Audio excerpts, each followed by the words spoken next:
আসসালামু আলাইকুম বন্ধুরা, কেমন আছেন? আলহামদুলিল্লাহ, আমিও ভালো আছি। তো আমি এই ভিডিওটিতে আপনাদের দেখাতে চলেছি আপনাদের প্রেসার কুকারে কি সিদ্ধ হচ্ছে না, আপনাদের প্রেসার কুকারে কি ফিতির সমস্যা হয়েছে, আপনাদের প্রেসার কুকারে কি সেফটি গার্ডের কোনো সমস্যা হয়েছে। তবে দেখে নিন আমার এই ভিডিওটি এবং ঘরে বসেই আপনাদের প্রেসার কুকারটি সমাধান করে নিন। তার আগে বন্ধুরা, আমার এই চ্যানেলটি যদি সাবস্ক্রাইব করা না থাকে অবশ্যই সাবস্ক্রাইব করে বেল আইকন চেপে লাইক কমেন্ট করে আমাদের সঙ্গেই থাকবেন।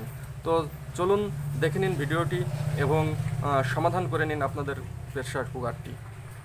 আপনারা দেখছেন আমাদের দোকানে আমার এক ভাবি আসছে প্রেসার কুকার মেরামত করতে।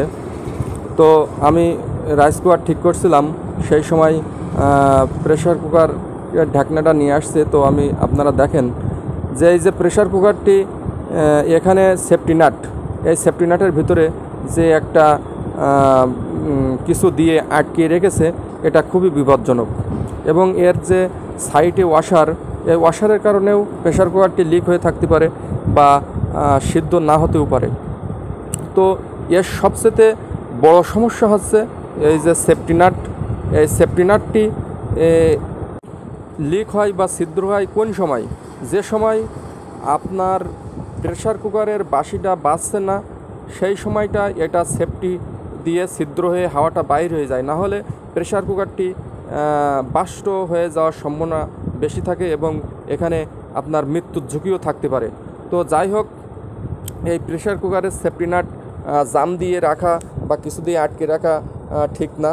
তবে আমি একটি নতুন সেফটি নাট নিচ্ছি। আপনারা দেখেন এই যে সেফটি নাটের ভিতরে কিন্তু হালকা প্রলেপ দেওয়া থাকে, এই হালকা প্রলেপ দিয়ে আটকানো থাকে। এই আটকানোটা সেফটি। যে সময় আপনার প্রেসার কুকারটি বাসি বাজবে না, যে সময় এর ভিতরে অনেক হাওয়া জাম হয়ে যাবে, সেই সময় এটা আপনার সেফটি দিয়ে ছিদ্র হয়ে যে হাওয়াগুলো বাইর হয়ে যে প্রেসার কুকারটি আপনার বাষ্ট হওয়া থেকে বিরত রাখবে। তবে এর আরেকটি সমস্যা হয়ে থাকে, এর বড় সমস্যা হয়ে থাকে এর যে আপনার ফিতি, এর যে ওয়াশার যদি আপনার ঢিলা হয়ে যায়, তো আপনার অবশ্যই সাইড দিয়ে হাওয়া সরবে, সে সময় আপনার মাংস বা অন্য কিছু সিদ্ধ হবে না। তবে আপনারা এভাবেই পরিবর্তন করে নেবেন। তো ভালো থাকেন, আল্লাহ হাফেজ।